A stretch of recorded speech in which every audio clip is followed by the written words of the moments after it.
VC 업계에서 일을 하고자 하시는 약사분들 혹은 약대생분들한테는 어떤 말씀을 해주고 싶으신가요? 제가 그런 분들한테 꼭 해드리는 이야기는 네, 지금부터는 이태현 팀장님과 그 약사의 커리어에 대한 얘기를 좀 해보겠습니다. 약대를 나온 약사이시고 또 증권가에서 애널리스트 생활을 되게 오래 하셨고, 그리고 지금은 또 그 벤처 캐피털에서 벤처 투자를 하고 계신 분이시잖아요. 그리고 제가 유튜브 라이브를 하면 항상 이제 이게 나오는 질문 같은 것들이 약대생분들이거나 이 약사이신데 조금 커리어에 고민이 많다, 특히 미래가 좀 불안하다, 이런 이야기를 많이 하시거든요. 약대에서 안 배우던 것도 지금 현장에서는 되게 많은 것들이 이슈가 되고 있고, 특히 이런 투자 업계로 진출을 원하시는 약사분들이 혹은 약대생분들이 많이 계실 것 같아가지고 그 얘기를 좀 해보려고 합니다. 저는 약대를 입학을 해가지고 한양대학교 약학대학을 입학하게 됐고요. 아스텔라스 제약이라고 영업사원을 하려고 잠깐 들어갔다가 메리츠증권에서 제약바이오 애널리스트를 시작을 했고, 또 KB증권에서 좀 러브콜을 주셔가지고 네.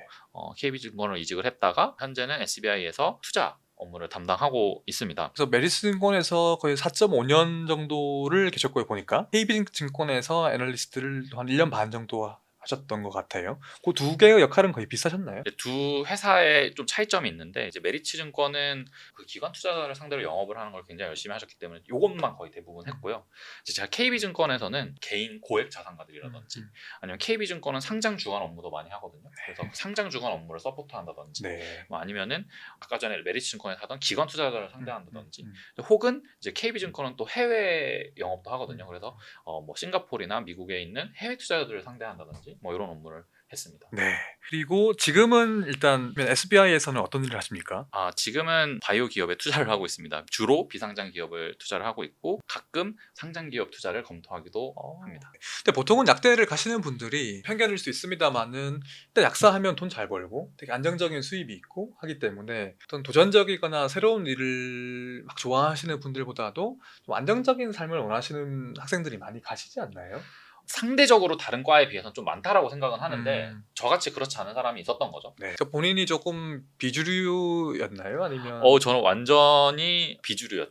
네. 생각하는 게 완전 다른 친구들이랑 달라서, 약사고시 준비를 하면 보통 다들 그냥 그 국시 열심히 준비하거든요. 근데 저는 그때 열심히 제약회사 취직하려고 면접 보고 다녔습니다. 그래서 막 남들 다 막 공부할 때 저는 막 면접 보러 간다고 막 정장 사서 막 면접 준비하고 막 그랬던 기억이 납니다. 근데 제약사 취직을 해도 약사 면허를 따셔야 될 거잖아요. 그럼요. 네. 네네네. 약사면은 못 따면 큰일 납니다. 네. 네네. 일단 제약사로 가셨는데 먼저 그 약사로서 제약사 일하시는 거는 되게 뭐 일반적인 커리어 패스인데, 증권가의 애널리스트가 되기로 하신 건 왜 그런가요? 제 입장에서는 제가 지금 돌이켜보면 굉장히 무모했던 것 같아요. 사실 별 생각이 없었습니다.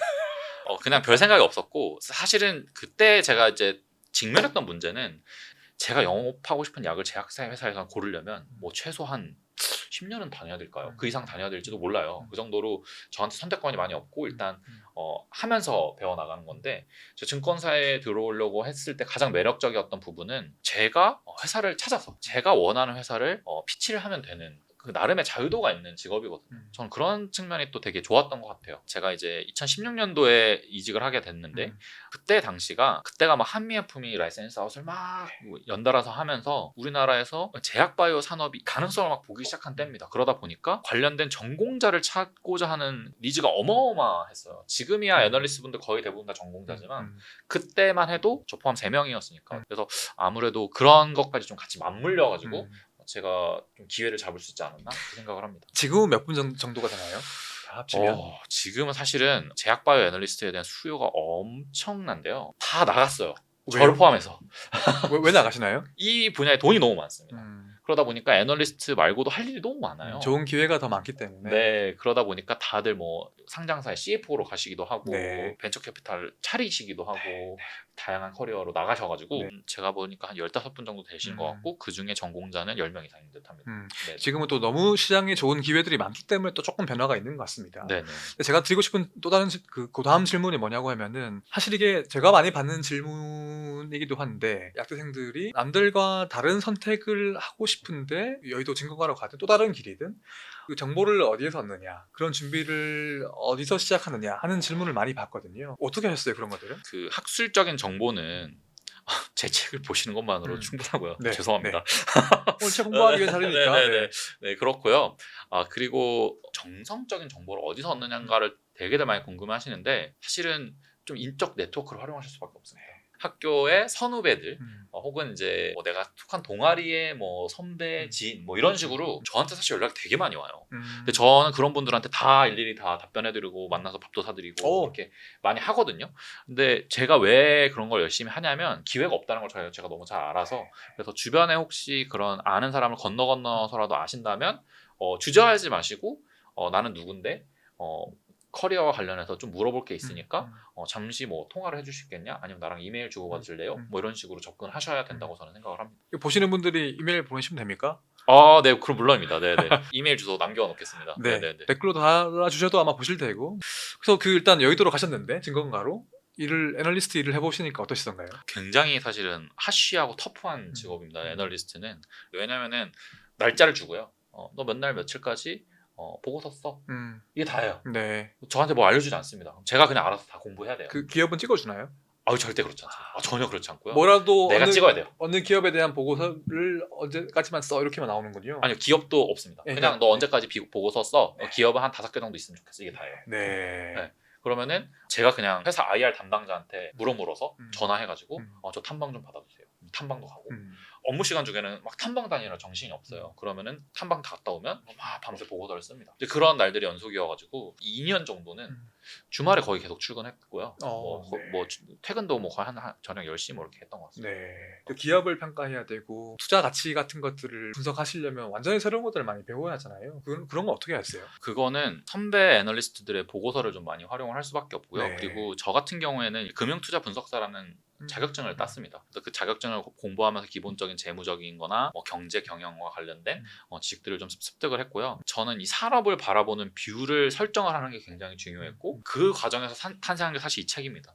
그래서 제가 바라보는 이 산업에 대한 뷰가 그때 막 미친 듯이 열심히 공부하고 머리 싸매서 고민하고 보고서화했던 것들, 그게 이제 지금의 저를 만들었고 그런 지식들이 여기에 반영이 되어 있다 이렇게 보시면 될 것 같아요. 일단 애널리스트나 여의도 증권가에 가고 싶어하는 약사 후배분들 혹은 약대생들이 있으시면 어떤 얘기를 해드리고 싶으세요? 저는 좀 추천해드리고 싶은 건 특정 한 기업을 선택을 하셔서 그 기업에 대해서 투자도 해보시고요. 보고서도 한번 써보시는 걸 추천을 드립니다. 그게 저는 굉장히 중요한 업무라고 생각을 하고요. 이제 그거를 보고서를 쓰다 보면 회사를 이해하게 돼요. 그래서 앞서서 말씀드렸던 전자공시 뭐 이런 것들을 확인해가지고 보고서를 한번 써보시고 실제로 투자를 해서 이제 그런 경험들이 쌓여가다 보면 충분히 이 업계에서 원하는 사람이 되어 계실 거라고 생각을 합니다. 저한테 오셔가지고 막 무슨 자격증 따야 돼요, 뭐 영어 점수는 이런 거 물어보시는데 그때 소위 말해서 무슨 학점, 뭐 그다음에 영어 자격증 안 봅니다. 전혀 안 보기 때문에 이제 그런 것보다는 내가 이 금융권을 얼마나 이해하고 내가 그 회사에 들어가서 즉시 전력감으로 활용될 수 있는 사람이냐, 네. 그거를 미리 사전에 공부를 하고 오시면 가장 좋을 것 같아요. 자, 그러면 이제 여의도에 계시다가 지금은 벤처 투자 업계로 이직을 하셔가지고 이제 SBI 인베스트먼트라는 곳에서 팀장하고 계신데요. 그 커리어 결정은 또 어떻게 하셨나요? 사실 가장 중요하게 미쳤던 요소는 내가 직접 저 회사의 성장을 함께 하고 싶다라는 생각이 들기 시작하더라고요. 제가 이 산업을 분석하고 이 산업에 대한 긍정적인 여러 가지 생각들을 막 하다 보니까 이 회사에 직접적으로 투자를 해서 회사랑 같이 좀 고민하고 그 회사의 성장 과정을 옆에서 지켜보고 싶다라는 생각을 굉장히 많이 했고요. 그러다 보니까 그걸 할 수 있는 곳은 VC가 가장 적합했고, 그래서 지금 SBI에 와서도 사실 가장 중점적으로 생각하고 있는 부분은 제가 이 회사에 투자를 했다고 돈만 띡 넣어드리고 끝이 아니라 이제 회사랑 계속 함께 고민을 하면서 성장해 나가는 걸 같이 보려고 합니다. 그래서 제가 투자한 회사 중에 일부는 사회이사나 기타 비상무이사로 들어가서 실제 경영에도 참여를 좀 하고 있고, 그 과정에서 회사가 어려워하시는 부분들 도와드리려고 열심히 노력을 하고 있고요. 또 재밌는 거는 저는 사실 애널리스트 할 때 되게 궁금한 게 라이센스 아웃이라는 게 어떤 의사결정에 의해서 이루어질까, 이런 것도 사실 되게 궁금했는데 제가 투자한 어떤 회사는 지금 라이센스 아웃 단계를 하나하나 밟아 나가면서 최종 사인이 얼마 안 남아 있는 회사가 있습니다. 그러면 그 과정에서 협상이 어떻게 이루어지는지 이런 것들을 보면서 굉장히 재밌게 일을 하고 있습니다. 네. 그 상장사 투자도 결국에 성장을 함께 하는 거긴 하지만 더 초기로 가셔가지고 더 폭발적인 성장을 하던 그런 시기에 아마 조금 더 참여를 하시면서 기여를 더 하시고 싶다, 이런 말씀이신 것 같습니다. 해보시니까 좀 어떠세요? 그 애널리스트 하실 때하고 지금 직접 투자하실 때하고는? 두 직업이 진짜 너무나도 비슷하면서 그러면서 너무나도 다른 점이 제가 바이오 산업을 집중해서 봐야 하고 바이오 산업에 열심히 안테나를 열어서 최신 동향을 봐야 된다는 사실은 똑같습니다. 그런데 다른 거는 여기서는 제가 하고 싶은 대로 할 수가 좀 없어요. 그게 좀 어찌 보면 단점이죠. 애널리스트 때는 제가 원하는 회사, 제가 원하는 방향으로 분석하고 맞으면 잘 된 거고 틀리면 왜 틀렸는지도 보고서 쓰고 뭐 그렇게 하면 되는 직업이었는데 여기는 제가 지금 사실 가장 하고 싶은 게 뭐냐면 여러분들 영화 인셉션 아시죠? 인셉션. 제가 사실 요즘 인셉션이 너무 하고 싶어요. 이 대표님들이 예를 들면 돈을 좀 썼으면 좋겠어요. 네. 투자해드렸으니까 투자 좀 해주세요라고 네. 하는데 그렇게 돈을 아껴. 그리고 어떤 회사는 또 반대로 돈을 너무 많이 써. 네. 펑펑 씁니다. 네. 그럼 그렇게 하시면은 나중에 돈 떨어지면 어떡하시려고 좀 천천히 쓰세요. 음. 이런 것들을 사실은 커뮤니케이션을 하면서 대표님들이랑 직접 이야기를 해 나가다 보니까 거기서 오는 재미도 있고 거기서 오는 스트레스도 있고 맞습니다.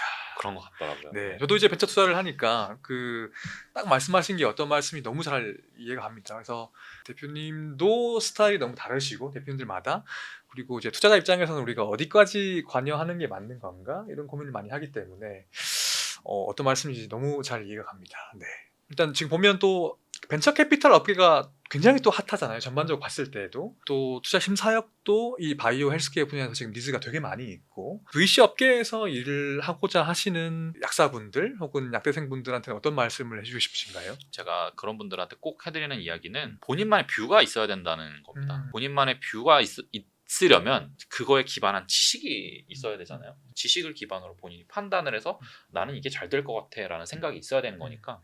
근데 이제 이런 거 없이 그냥 우리나라 뭐 교육의 뭐 폐해일까요? 약간 주입식으로 어떤 자격증을 준비해야 되죠? 뭐 이런 식으로 접근하시는 분들이 너무 많아요. 근데 이제 사실 저희는 그런 사람들은 원하지 않고요. 이제 그런 거 말고 뭐 예를 들어 제가 일부에서 말씀드렸던 뭐 ST팜이라는 회사, 너는 ST팜에 대해서 어떻게 생각하니? 라고 물어봤을 때 그 친구는 저는 그 회사는 좋게는 보지만 주가엔 반영이 다 돼 있는 것 같아요. 혹은 저는 이 회사보다는 다른 회사가 더 좋은 것 같습니다.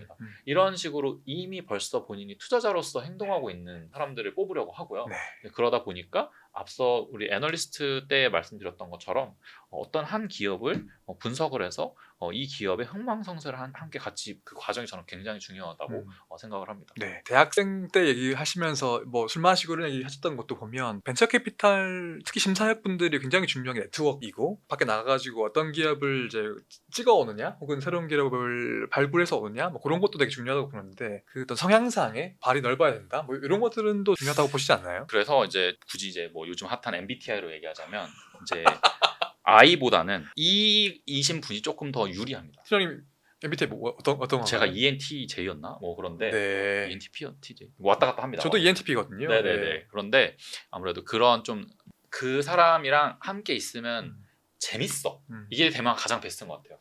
그러다 보면 네. 내가 어제 너 이 사람이랑 같이 있는 게 너무 재밌으니까 막 이야기를 하는 거. 내가 어제 어떤 회사를 만났는데 그 회사 되게 괜찮은 것 같아. 같이 만나볼래? 뭐 이런 식으로 계속 사람들 간의 관계, 네트워크를 충분히 가져갈 수 있는 성향이신 분이면 더 좋을 것 같고요. 그렇다고 해서 아이가 옳지 않으냐? 저는 그렇게 생각하진 않습니다.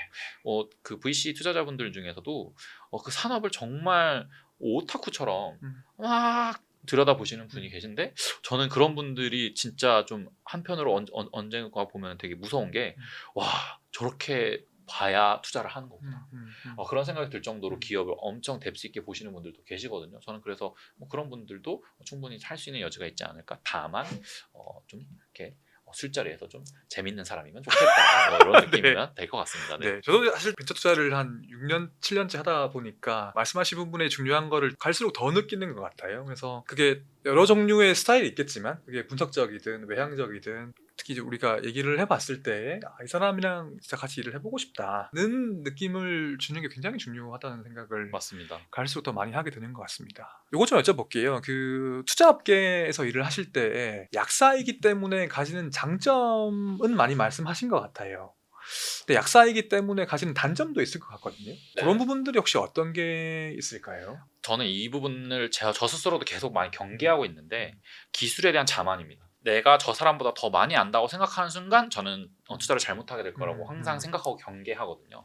그래서 항상 저는 겸손함을 가지고 기술에 대한 자만보다는 새로운 걸 계속 배워나가려는 그런 의지를 가지고 좀 접근을 해야 된다고 항상 생각을 하고 있습니다. 그 전문가의 함정 뭐 이런 걸 말씀하시는 건가요? 네, 아무래도 요 책에 또 그런 얘기가 좀 있는데 여기 보면 이제 파트 3의 벤처 투자자 네 분이 본인이 생각하는 제약 바이오 투자에 대해서 글을 좀 써주세요라고 했는데 네 분이 다 다른 글을 썼는데 네 분이 다 하는 얘기가 뭐냐면 결론적으로는 다면적인 사고를 해야 된다라는 거였거든요. 이제 그렇기 때문에 내가 약사니까 내가 전문가니까 뭐 이런 생각으로 접근하기보다는 이제 내가 못 본 건 뭐가 있을까 이런 식으로 조금 다면적 사고를 하는 게 되게 중요할 것 같아요. 이게 투자를 많이 하시면 하실수록 되게 겸손하신 것 같아요. 그리고 우리가 투자하는 대상이 대표님들이 실행하시고 하시기 때문에 그 고민을 대표님보다 사실 투자자가 더 많이 하기는 더 힘들잖아요. 그래서 맞습니다. 네. 하면 할수록 더 겸손함과 그런 말씀하신 다면적 사고 이런 것들을 이제 더 중요하게 느끼게 되는 것 같습니다. 자, 그러면 이제 그 오늘 커리어에 대해 가지고도 거의 많은 말씀을 나눠봤는데요.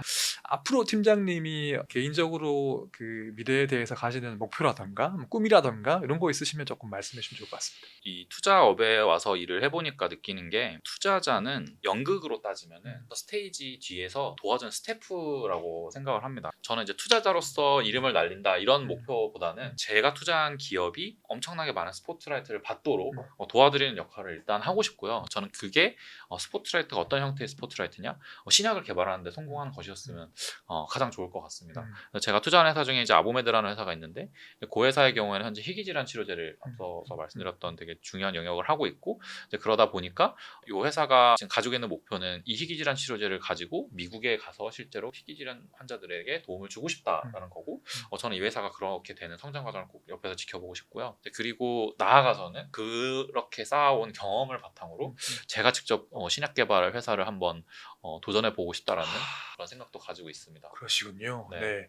일단 단기적으로는 지금 하시는 벤처 캐피털에서 다른 회사들이 잘 되게끔 여러 가지 이제 서포트 해드리는 역할을 일단 하실 것 같고, 네, 장기적으로는 직접 플레이어로 네. 네, 뛰어드실 것까지도 감안을 네, 하고 계신 것 같습니다. 네. 네. 그래서 오늘 이야기를 나누면서 저도 많이 배웠고, 저도 많이 느끼기도 했었고, 또 많은 공감을 했었던 시간이었던 것 같습니다.